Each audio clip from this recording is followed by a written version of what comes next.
C'est l'heure de l'invité d'actualité. Lucie, vous recevez ce matin Étienne Jacob. Il est journaliste au Figaro et il publie le livre La France des gourous. C'est aux éditions du Rocher. Bonjour Étienne Jacob, merci d'être avec nous aujourd'hui. Votre livre, c'est une enquête sur les dérives sectaires dont vous traitez finalement, vous, au quotidien en tant que journaliste. Mais cette fois, vous avez carrément infiltré certains de ces mouvements pendant plusieurs mois, un an je crois. La scientologie en fait partie. Elle a inauguré il y a une semaine tout pile un nouveau centre à Saint-Denis, près des infrastructures olympiques. C'est sûrement l'un des mouvements qui est les plus connus dans le monde. Est-ce que ça a été difficile pour vous d'y entrer dans ce mouvement, de l'intégrer ?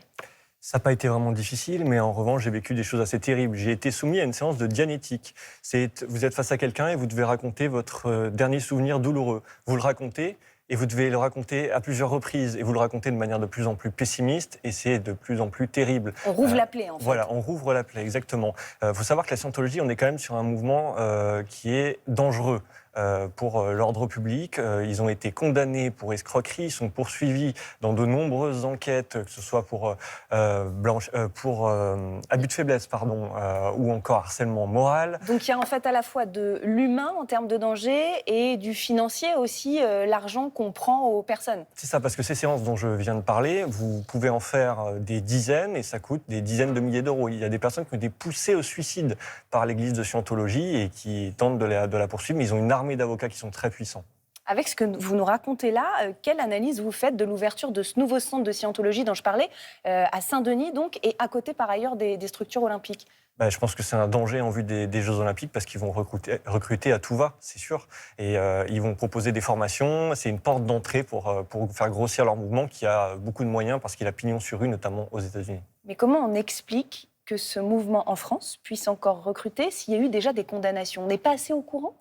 Non, on n'est pas assez au courant. Et puis, il y a quand même une liberté de croyance qu'il faut quand même conserver en France. Malgré tout, c'est aussi pour ça que je fais ce livre. C'est pour alerter sur les dangers. Et en une simple séance de dianétique, je me retrouve dans un état d'affaiblissement, de danger. Imaginons pendant plusieurs mois, pendant plusieurs années.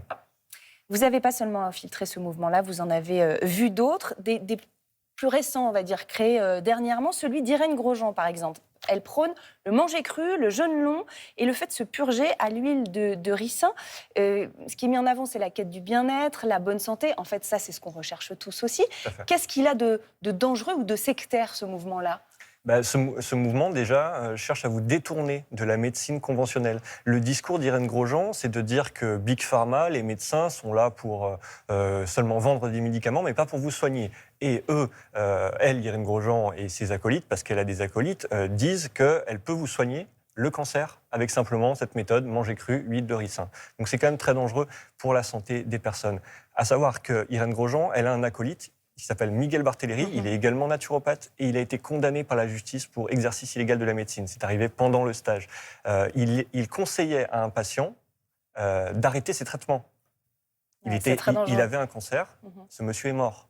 Et donc Miguel Barthéléry a été condamné. Est-ce que vous avez pu, vous aussi, observer, quand vous avez infiltré ce mouvement, une mise en danger directe de personnes qui étaient autour de vous ? Oui, totalement. Déjà, prendre l'huile de ricin, c'est quelque chose de traumatisant pour le corps. Les gens ont été laissés sans surveillance. Ensuite...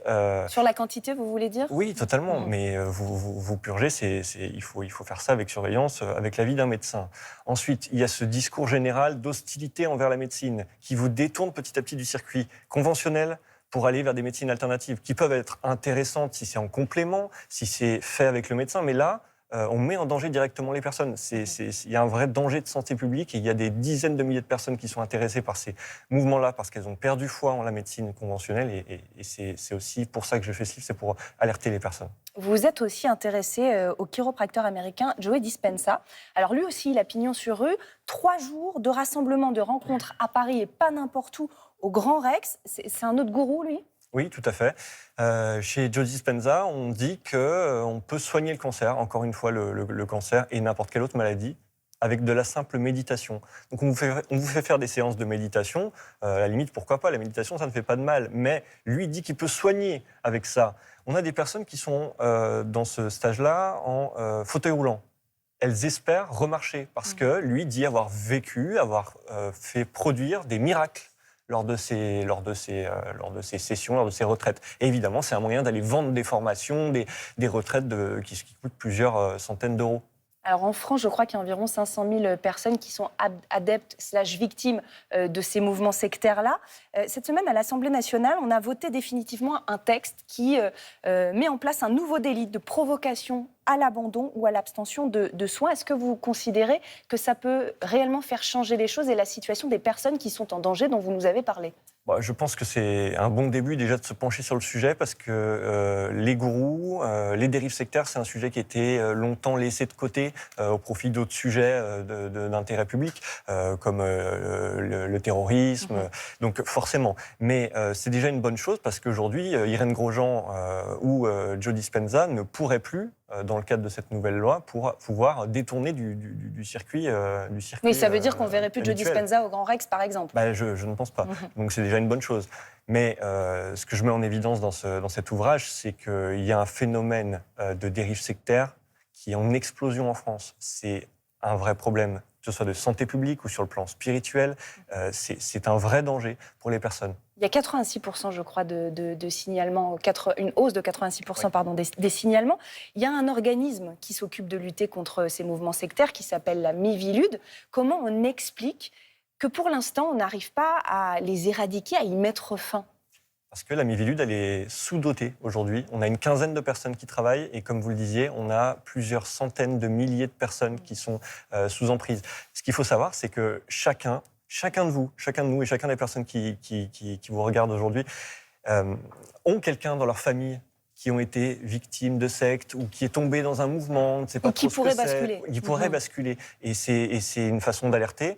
Et je pense que c'est très important de le montrer de plus en plus. Et effectivement, avec la loi, on peut agir. Mais ce livre montre aussi que d'être au plus près de ces victimes, ça montre ces ficelles de ces mouvements sectaires qui s'activent. De ces gourous. Merci beaucoup Étienne Jacob. Je rappelle le titre de votre livre, La France des gourous. C'est aux éditions du Rocher. Merci. Merci à tous les deux. Place à